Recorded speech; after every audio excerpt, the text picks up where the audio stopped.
Good evening, everybody. This is Rikki-sama TCG, and welcome to what I think might be a new series in this channel. I have been suggested by a number of people to do DeckTecks. If you know what those are, it's essentially going through the decks that I play with and revealing kind of a strategy behind it. I feel like these will be good to do in between times where I can get packs and when I can't get packs. So that's what we're going to do. I have around 8 decks at the moment, but I love to build them, so I will have more in the future for sure. And especially as new cards come out, it's good to test a lot of combos and see what works and what doesn't. And a lot of my decks kind of just run how I like to play, not what will win.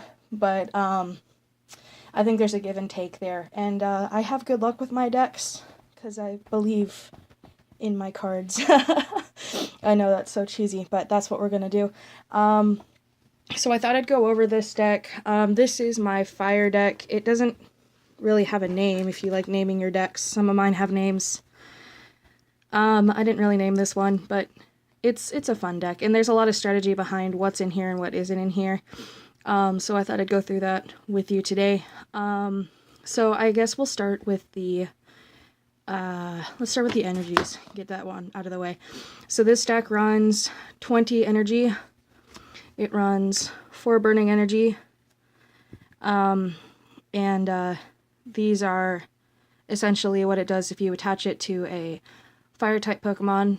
It will stay there if it needs to be discarded for an attack.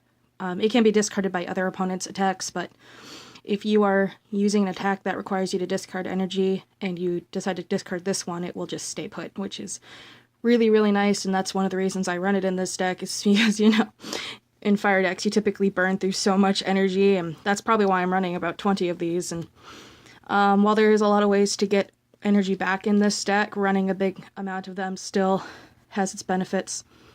And a lot of my decks don't run that many energy, but this one for sure runs a whole bunch. And I can think back to when I was collecting Sun and Moon energy for my decks. I never had enough fire energy. And that's just because this one was running so many different types of energies, and they're good to kick out and easily replace if you need to move cards around and test what works and what doesn't. So that helps out a lot. We're going to go into the Pokemon next. I ordered all these beforehand so they'd be easy to show off when we got there. Maybe. I'm gonna move my notebook aside. Yes, I even took notes to this. See if I can help myself out if I forgot anything as far as strategy goes. So let's start it off with these Houndoom EX cards. So these are the main attackers, mainly because I dropped the card. They don't require a lot of energy to attack, and their Mega will do 160 damage if you discard all the energy, which you only need 2 to do that, which is really kind of nice. If the camera would focus, that'd be great. As you can see, they're all full arts, and that's just kind of how it happened. A lot. I don't actually own that many full arts, you guys, I promise. But because they're so low cost energy, and that's one of the things I like about my decks, is they run relatively low cost energy, and that's kind of how I like to play. I'm like, quick, get it out of there. Let's do that instead. And you'll see that in other aspects of this deck where I'm running low energy costs. But that's where the burning energy comes in really handy. These are in here specifically to attach to these guys because, well, I don't really like discarding energy. In fire decks, it works really well, especially with these burning energy. So, yeah, those are the Houndoom. These guys, I can't tell you how many times I've swept other decks with these. There's just really good cards. And, you know, Houndoom is such a cool Pokemon, and, you know, I don't know why else you wouldn't run Houndoom. There's, like, literally no reason not to. But, yeah, that's good news. Our backup attackers are Salazzle GXs. Mainly, again, because low energy. They do have higher HP than Houndoom, and they don't really require you to Mega Evolve, but The GX ability is also really nice, discarding a lot of energy. If you're going up against decks, like especially the new Guzzlord deck, it's going to be running so much energy on those guys. Queen's Haze will get rid of all that energy and just hits massively. Plus, Diabolical Claws is really mean.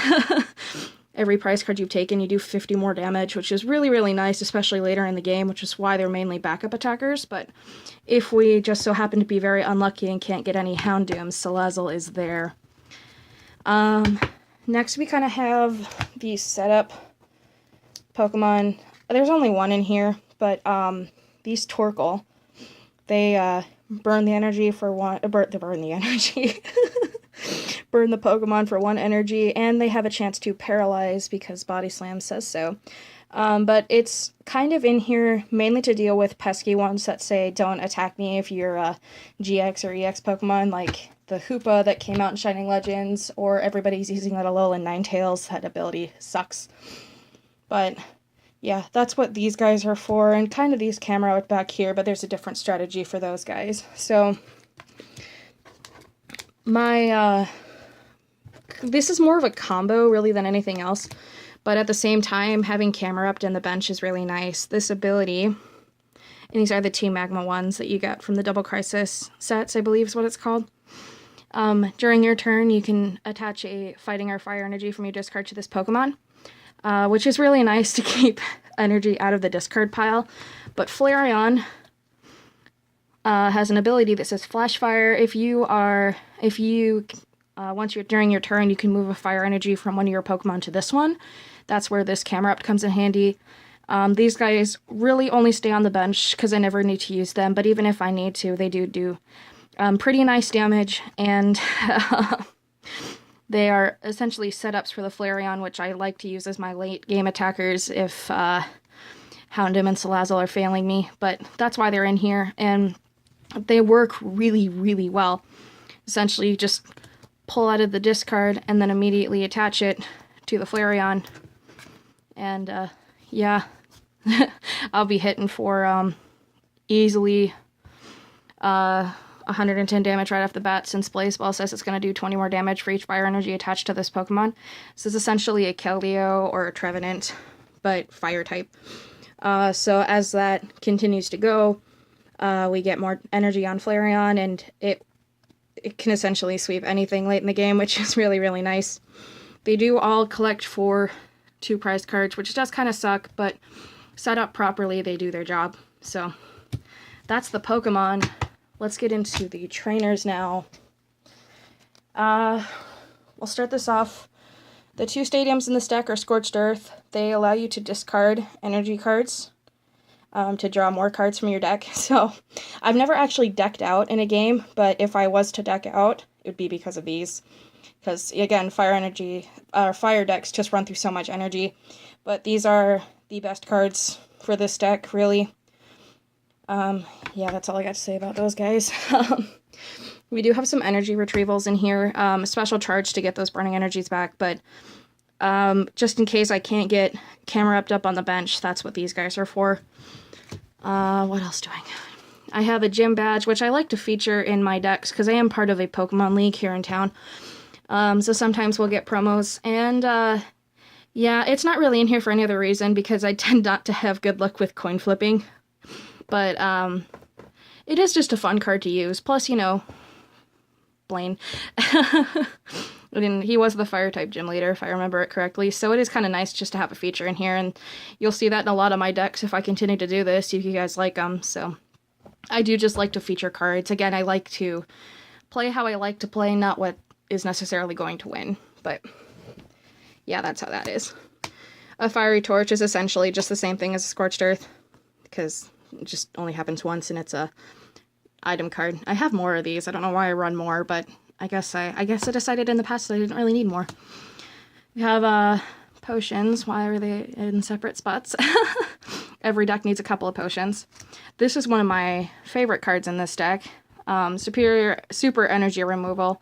Allows me to discard an energy attached to one of my own Pokemon, to choose an opponent's Pokemon to discard 2 energy cards attached to that. That could easily be 2 double colorless energy, 2 anything. It's just again, it's another feature card. You wouldn't necessarily use this in like a tournament or something because they'd get really mad at you, but it's a card that tends to help me in gameplay anyway, so it is really fun to run, and it's the only deck that runs this card, but you can't I can't describe the look on my friends' faces when I play this against them. They're just like, you suck.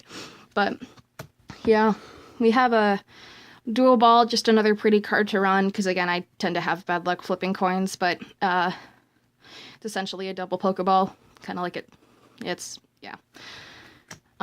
We have some tools here, that's what we'll get into next.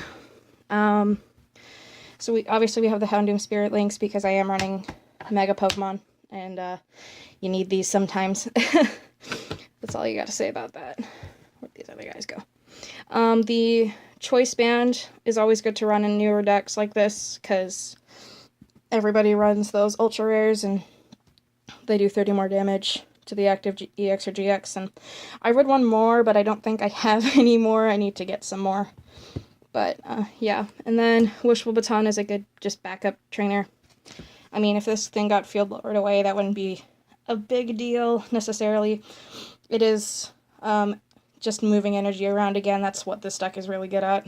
But, yeah, I think we're into the supporters now. Yep. Okay.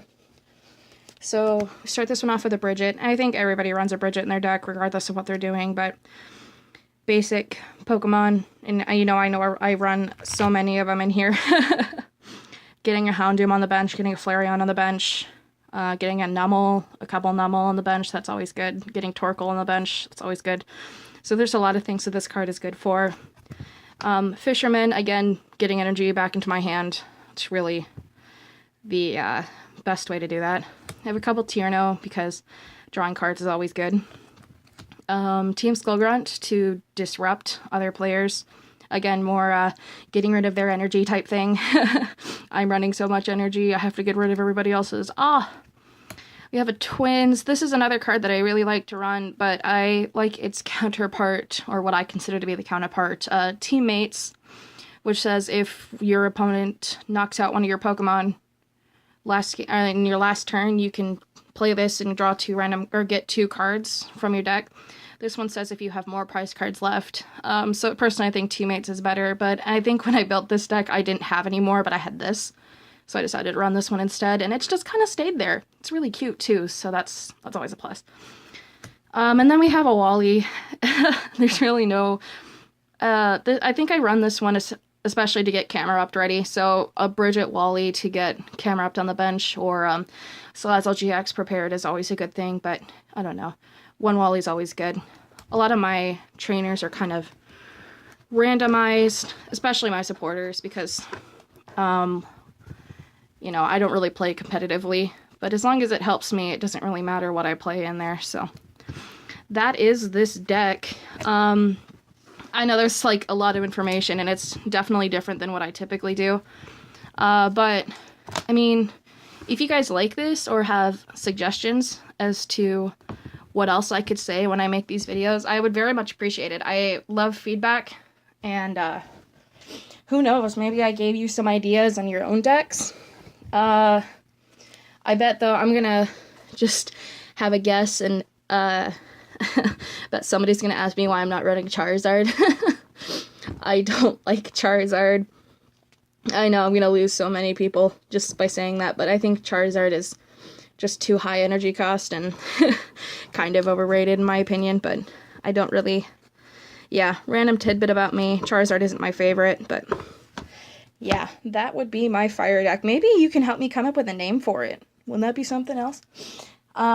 So yeah, again, if you like these videos, you should like and subscribe, and definitely give me feedback, because if you like these, I need to know, and I'll make more, and I will build more decks so I can continue to do these. And if you guys would like, I will leave my list of cards in the description below. But as for that, that is all I have for you. Thank you very much. Make sure you like, subscribe, and comment, especially if you like these videos, and I will see you in the next one. Battle on!